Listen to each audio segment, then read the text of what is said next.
Halo teman-teman, apa kabar? Welcome back to my channel. Di video kali ini kita akan melanjutkan tutorial CSS.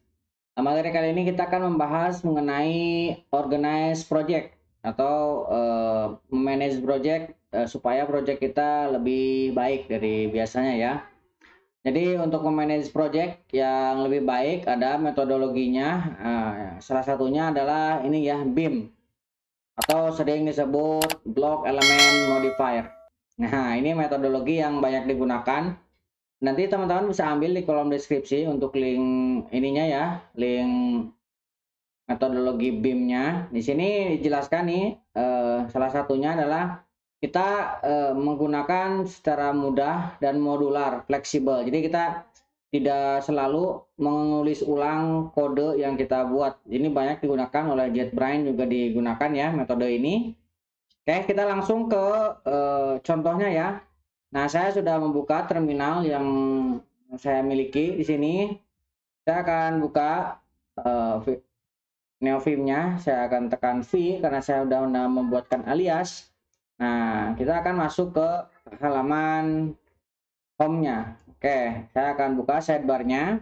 Nah, saya di sini sudah memiliki 3 buah file ya. Yang pertama ada file HTML, kemudian saya juga memiliki file CSS yang masih kosong, kemudian saya juga memiliki satu image, yaitu image user.png seperti ini ya. Oke, saya akan tutup sidebar-nya ini dengan cara spasi dan tekan lagi E. Oke, untuk memulainya saya akan menambahkan pada bagian halaman HTML ini. Nah, untuk memanage dengan baik sebuah project front end di sini ya, kita jangan lupa selalu gunakan remark. Nah, misalkan di sini contohnya saya mengisi seperti ini. Ini kita bisa isi dengan misalkan author, misalkan add pojok kode, misalkan seperti ini. Kemudian tanggal pembuatannya misalkan ini contoh aja ya, 2022 misalkan 12 seperti ini. Nah, di sini cantumkan misalkan perusahaannya apa, kemudian dari divisi apa, siapa yang buat. Ini bisa digunakan untuk keterangan ya. Nah, kemudian di bagian ketika kita membuat satu blok, misalkan saya membuat H1 di sini, saya mau beri judul blok elemen modifier atau BEM, misalkan ini. Nah, kemudian di bawahnya saya akan menambahkan remark ya. Kita akan tambahkan seperti ini. Kita akan isi misalkan user default style. Nah, selalu gunakan remark ketika kita mendefinisikan satu buah function atau satu buah fungsi menu atau untuk fungsi kode program, berikan keterangan. Jadi menu itu atau function itu digunakan untuk apa, dibuat oleh siapa, kapan gitu. Itu selalu gunakan seperti itu supaya lebih jelas ketika kita kembali lagi memodifikasi kode itu ataupun dimodifikasi oleh tim lain yang satu pekerjaan dengan kita, itu akan lebih mempermudah. Oke, saya akan buka tag div-nya seperti ini. Kemudian saya akan tambahkan kelas user. Nah, div user. Nah, kemudian di dalamnya saya akan mengisi dengan img. Nah, img ini akan saya kasih kelasnya user underscore foto. Nah, ini juga merupakan bagian dari BIM ya. Jadi kita menulis kelas, ini kan induknya kelasnya user. Kemudian di dalamnya kita memiliki img, maka sertakan user underscore, user ini induknya, underscore ini pemisah, kemudian foto ini adalah kelas yang di dalamnya. Kalau kita enter seperti ini ya, akan saya mau mengambil image-nya dari img, kemudian img user seperti ini. Saya tekan tab, buat alt-nya misalkan tetap user seperti ini ya. Nah, kelasnya sudah kita buat. Kelasnya adalah user foto dan induknya adalah user. Nah, seperti ini ya. Ini akan saya turunkan ke bawah supaya lebih terlihat rapi ya. Oke, seperti ini. Nah, di bawah IMG, saya mau menambahkan satu buah div lagi dengan kelas, misalkan user name, karena kita akan bisa kita isi dengan name. Kita tekan enter. Nah, misalkan di sini pojok kode seperti ini ya. Ini sama penulisannya secara baku ini ya. Ini kelasnya user yang di luar, yang di dalamnya adalah isinya adalah nama, maka user underscore name.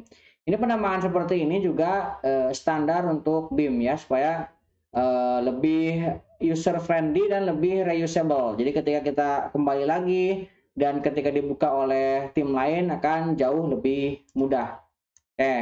Nah kemudian misalkan saya mau menambahkan button. Nah, button ini akan saya kasih kelas juga button. Nah, button ini kita akan gunakan sebagai default style. Nah, misalkan saya kasih buttonnya profile seperti ini ya. Saya akan save. Nah, kemudian kita akan coba buka ya ini dengan live server. Saya akan tekan Ctrl L untuk membuka live servernya. Nah, sudah terbuka. Nah, tadi teori BIM-nya ini masih ada, kita buka. Nah, kita akan coba split kiri kanan dengan codingan kita. Nah, seperti ini ya. Oke, sekarang kita akan coba tambahkan CSS-nya. Nah, di dalam CSS juga biasakan untuk membuat coding yang rapi. Nah, kita juga harus tambahkan keterangan. Misalkan di sini saya akan ketikkan pojok kode, misalkan seperti ini. Kemudian ini di create 2022 12 misalkan seperti ini. Nah, kemudian saya akan tutup seperti ini. Oke, jadi ini ada headernya lah dalam sebuah program. Nah, kalau misalkan terlihat rapi kan jauh lebih baik untuk dilihatnya ya. Kemudian misalkan kita definisikan di sini default style. Misalkan saya mau kasih jarak seperti ini. Default style. Misalkan kita kasih keterangan seperti ini. Nah, kita akan buat kelas user. Nah, kelas user ini akan saya isi misalkan dengan width. Ini ada error. Kita akan save. Oke, ini kasih jarak. Oke, ini kita akan escape. Oke. Nah, kita akan kelas user. Oke, kelas user ini ada error. Kita reload ulang ya. Ini akan saya save, kemudian saya escape. Saya akan keluar dulu ya. Oke, kita buka lagi. Nah, seperti ini. Saya akan buka HTML-nya dan saya akan buka lagi CSS-nya dan saya akan tutup lagi sidebar-nya. Oke. Nah, ini sudah jalan lagi. Kita akan jalankan width-nya. Misalkan kita akan buat 135 pixel. Kita save. Nah, belum terlalu kelihatan ya. User width-nya kita kasih padding. Kita kasih padding 15 pixel. Kemudian kasih box sizing. Nah, kasih box sizingnya border box. Nah, kita buat border box. Oke. Nah, kita tambahkan lagi untuk bordernya. Nah, bordernya kita kasih 1 pixel. Ini solid. Kita kasih D ya, D. Oke. Kita save. Ini user, class user. Terlihat perubahannya ya. Style. Oke, kemudian kita kasih floatnya left. Floatnya left, kita save. Oh iya, tadi live servernya belum kita jalanin ya. Nah, ini saya jalanin lagi live servernya. Kita kontrol L. Ini udah kelihatan ya, tapi belum rapih. Margin, kita kasih margin right. Nah, kita kasih margin right-nya 10 pixel. Oke. Nah, kemudian kita kasih background color-nya supaya nggak terlalu putih ya. Jadi kita akan kasih warnanya agak abu-abu ya. Nah, seperti ini. Nah, ini belum masuk ke dalam frame karena kita belum styling ya untuk usernya. User, kemudian kita akan ambil underscore name.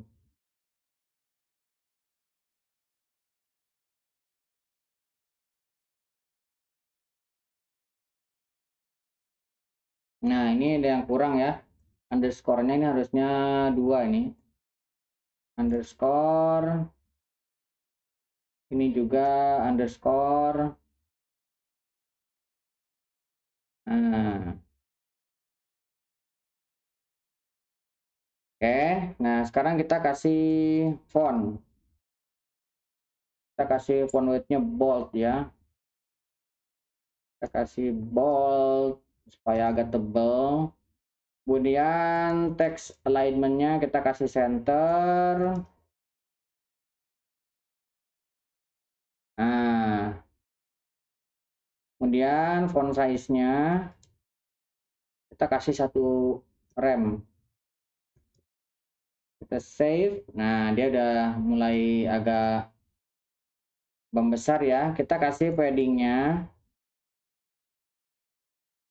10 pixel dan 0. Oke. Ini untuk username. Nah, sekarang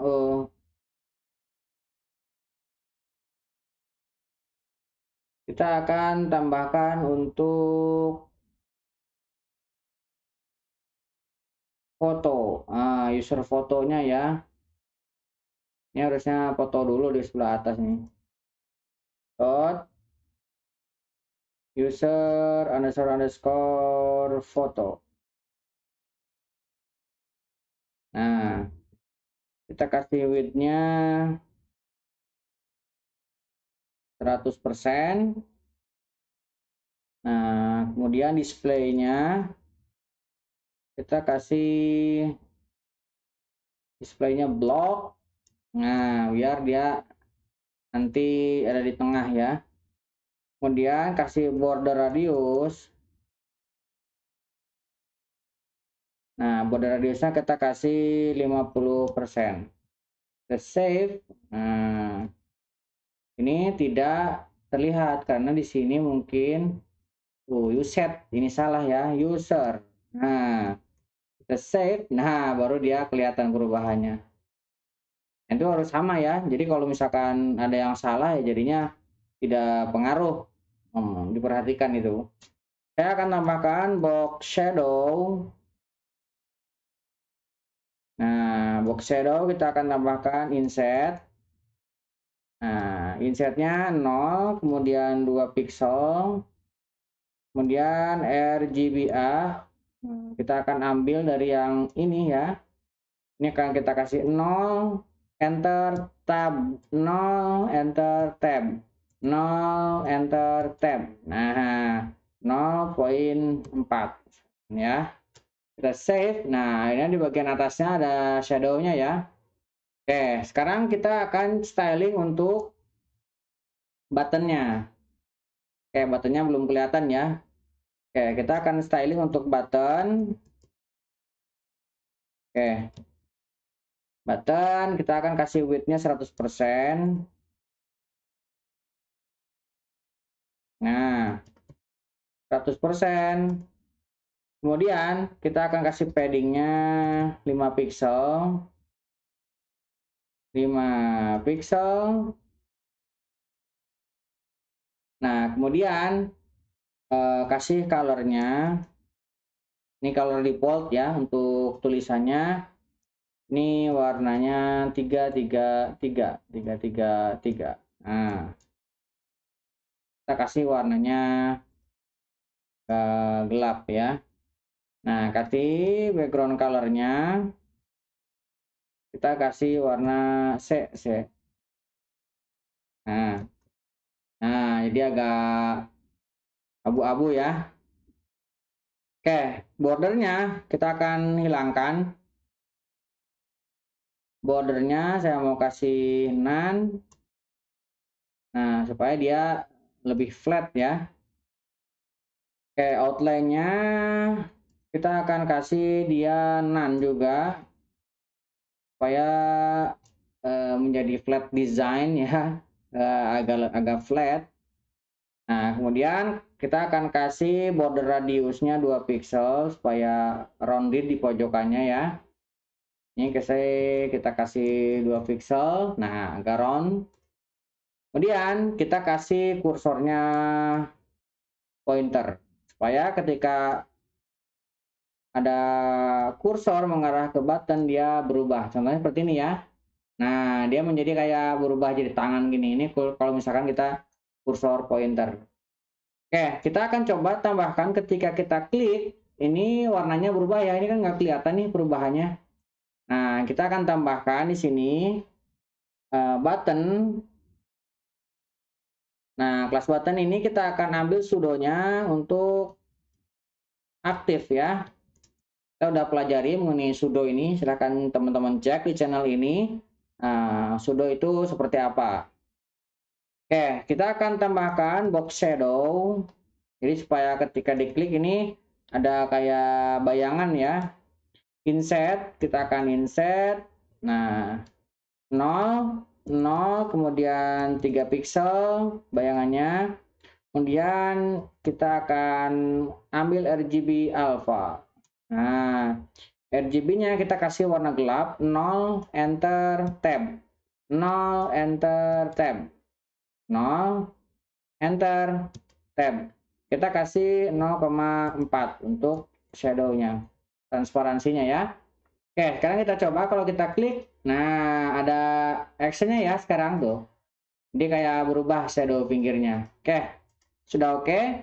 Nah, ini adalah sebagai default style yang kita miliki. Nah, kita untuk styling ini kan defaultnya sudah kita buat.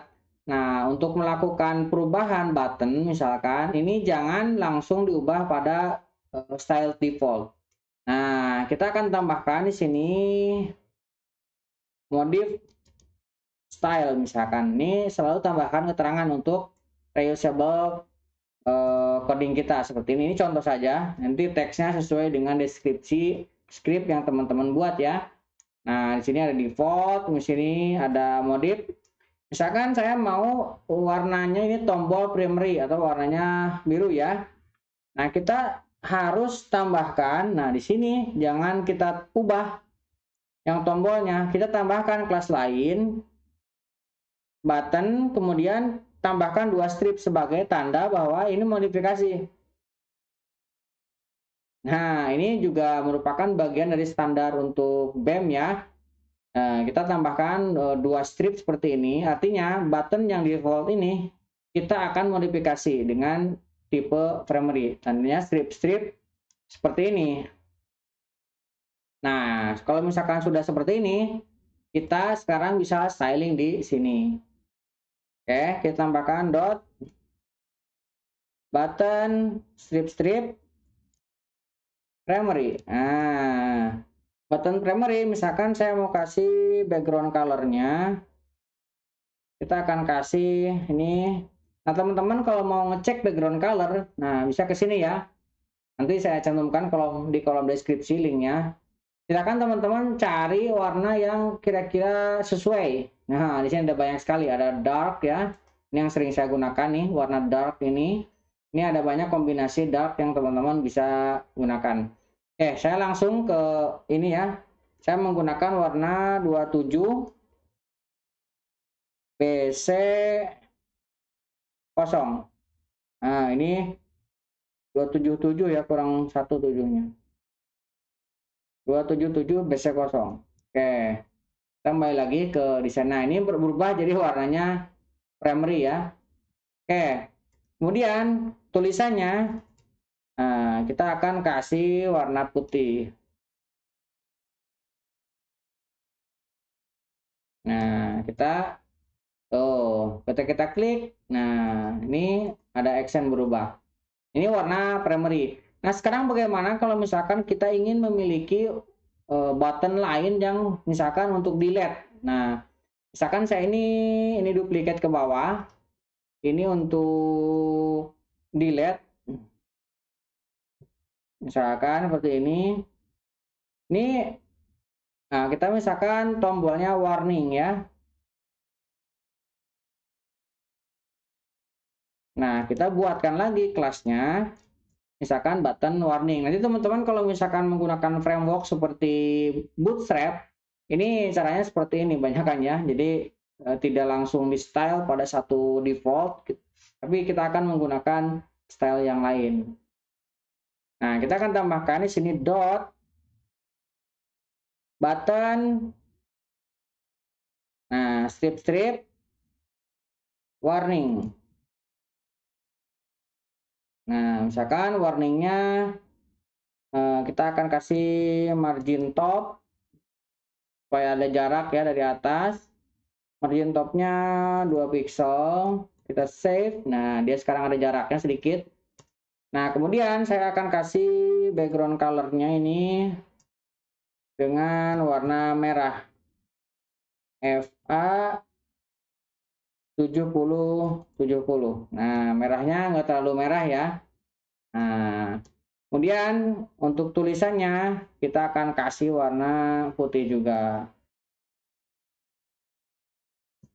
Oke, ini saya save. Nah, lihat. Ini warna primary dan ini warna warning, warna danger. Nah, ini bisa kita gunakan. Nah, kemudian kalau misalkan kita ingin memodifikasi card ini menjadi dark misalkan. Nah, usahakan yang default ini, style default jangan diubah. Jadi ini sebagai standar awal. Nah, untuk memodifikasinya teman-teman tinggal lakukan duplikat ya. Nah, berarti kita harus menambahkan untuk ini. Ini kan udah ada nih. Kita misalkan saya duplikat ke bawah.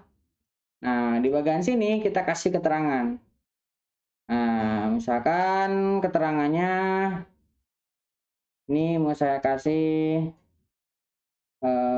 user dark. Misalkan seperti ini ya. Ini contoh aja. Nah, dia ngeduplikat.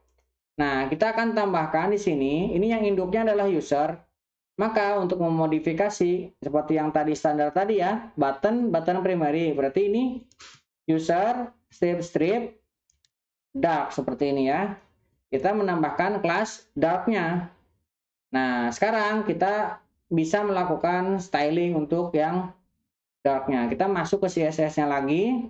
Nah, karena ini berada di style modif, kita bisa taruh di sini. Kelasnya adalah user strip dark ya. Nah, seperti ini. Kita akan kasih background color-nya. Nah, misalkan saya mengambil dari sini ya color palette yang tadi nih. Nah, saya akan langsung user dark-nya akan kita kasih warnanya 43 42 42. 43 42 42. Oke, saya akan save. Nah, lihat dia berubah ya menjadi dark. Nah, kemudian untuk fotonya kita harus ubah juga. Kita bisa menggunakan class user dark ini sebagai induknya. Nah, di dalamnya kita bisa menambahkan dot user underscore foto. Nah, jadi kita mengambil kelas dark dengan anakan ini user foto. Nah, saya mau menambahkan box shadow. Nah, box shadow-nya akan kita ubah inset. Misalkan 2 pixel. kemudian 2 pixel. Nah, kemudian kita kasih RGBA. Nah, kita ambil yang ini, kita kasih 255. Saya akan enter tab. 255 enter tab. 255 enter tab. Nah, di sini kita akan kasih 0.3 transparansinya ya. Oke, ini sudah ada shadow-nya. Udah kelihatan ya. Nah, sekarang kita akan tambahkan lagi untuk username. User strip dark, kemudian anaknya adalah user underscore name. Oke, kita akan change colornya untuk warna teksnya. Kita ganti dengan yang agak putih, F5.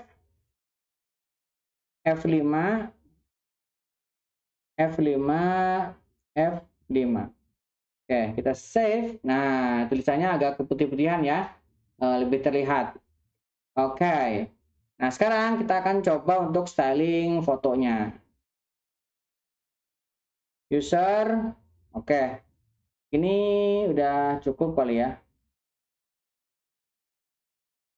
Oke, kalau misalkan ini mau agak diabu-abuin, berarti di user foto. Nah, kita kasih background colornya. Kalau yang foto di atas apa tadi warnanya? User foto.